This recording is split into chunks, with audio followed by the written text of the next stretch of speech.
Hello, and welcome back to Emmy Law's YouTube channel, your go-to source for valuable insights on legal matters. My name is May, and I am your host, founder, and principal lawyer of Emmy Law. And today I will provide you with expert tips from a Toronto-based litigation specialist on how to avoid estate litigation. Estate planning is crucial for ensuring that your assets are distributed according to your wishes. However, without proper planning, disputes can arise among beneficiaries, leading to costly and time-consuming estate litigation.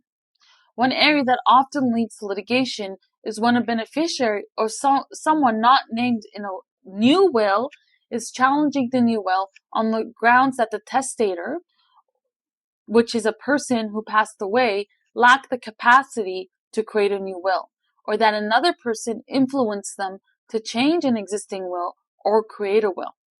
It is important to note that a testator needs to have capacity and must understand the nature and effect of making a will, the existence of their property, or the extent of what that property entails, and the claims of those who would normally benefit from the will. The assessment of the capacity of the testator is a question of fact, and the burden of proving capacity rests with the propounder of the will. Undue influence occurs when someone exerts pressure or overbear or forces, right, the testator's will. The burden of proving undue influence rests with the person alleging it, and it must be proven on the balance of probabilities. The hallmarks of undue influence include exploitation, breach of trust, manipulation, isolation, and dependency. Another factor that comes around here with undue influence is if there's so many wills that are created when someone else enters the picture. For example, if a daughter's taking care of a father, at that moment in time, the daughter can influence the father to create a new will. If another daughter comes in the picture, at that another moment in time, that daughter can influence the father in creating a new will. So as you can see, if there's wills, like 6 or 7 wills that are created in a span of 2 years, obviously the factors of that are very important because you have to look at who was with the person who created the will at that time, what was their role, what dependency that the person had on that individual, and so forth. Another area that you need to look at that comes up is suspicious circumstances in estate litigation. Suspicious circumstances, it surrounds the preparation and execution of the will, and may also indicate an undue influence, right? Examples include secrecy in the preparation of a will. There's unnatural dispositions in the will, okay? There's the isolation of the testator from family and friends, right? Also things like the person who influenced the testator by taking them to the lawyer they know, taking them to individuals to witness wills, and they have these relationships with these people. The fact that these people who are part of this creation of the will or part of this process are not, cannot be found, cannot be spoken to, are in hiding, and so forth. These all can these all can add up to suspicious circumstances and undue influence, and they all, at the end of the day, it depends on the facts. Now, there is an interplay between the capacity of someone and undue influence. If you prove undue influence, it may rebut the presumption of a capacity. Evidence of undue influence may also be relevant in assessing the testator's capacity. So it's important to understand how these two play together, and they are they can come and form the basis of your argument under undue influence, suspicious circumstances, and the fact that the person didn't have the capacity.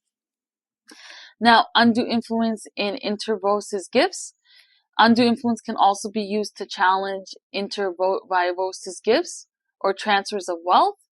There are 2 classes of undue influence in this area. which falls under actual and presumed. Actual undue influence requires proof of coercion, while presumed undue influence arises from certain relationships of dependency. In conclusion, challenging a will on the grounds of lack of testamentary capacity or undue influence requires careful consideration of the facts and legal principles involved. It is important to seek legal advice if you believe that a will may be invalid due to these grounds. You need to also create a comprehensive estate plan if you're planning on leaving something, if you're planning on creating a will, and so forth. A well-drafted will and estate plan can help you avoid disputes among the beneficiaries.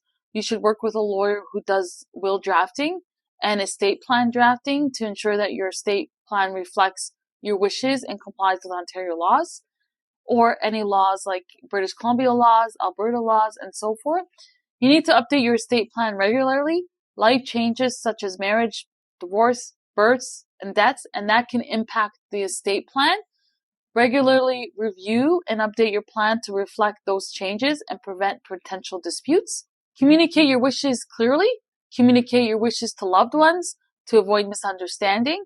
Discussing your estate plan with family members can also, prevent disputes after you pass. Choose the right executor.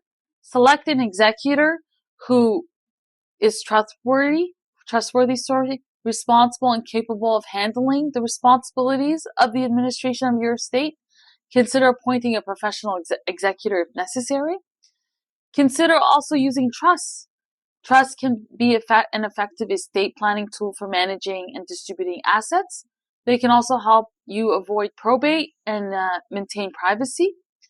Address any potential disputes anticipated, and address your estate plan, for example, if there's any potential disputes that you think can come up in your estate plan. This also includes providing explanations as to why you decided to do an unequal distribution, or if you decide to disinherit a beneficiary. It's always wise to include reasons why you did so. You need to always seek legal advice on your estate planning because it can be complex, especially when considering any potential tax implications and legal requirements. You need to consult with a legal specialist in Toronto. If you're located in Toronto or in the GTA or anywhere else in Ontario, same thing with any province. You need to do that if you're going to Alberta, if you're going to Manitoba, if you're going to British Columbia. If you live in those areas, it's important to get legal advice from lawyers who practice in those jurisdictions, or who practice in multiple jurisdictions if they do drafting and wills. Because they need to be able to tell you whether your estate plan is comprehensive and is legally sound. Estate litigation can be financially draining, and it also can be emotional for the families. By taking your proactive steps to create a comprehensive estate plan and address any potential disputes, you can really minimize litigation and ensure that your wishes are carried out. Doesn't necessarily mean that litigation won't happen, but you can definitely minimize it. Remember that today's video is not legal advice. If you need personalized legal advice on this issue of any litigation, because we're not solicitors, we're litigators, right? So if you need legal advice on litigating certain aspects of a will, discussing, helping you doing your initial investigations to see whether that the person who drafted the will didn't have the capacity, and helping you determine what your next steps are, please reach out by visiting our website at www.melaw.ca. If you enjoyed this video and found it helpful, don't forget to hit the thumbs up and subscribe button for more of our legal content. We appreciate your time and look forward to seeing you in our next video. Until then, take care.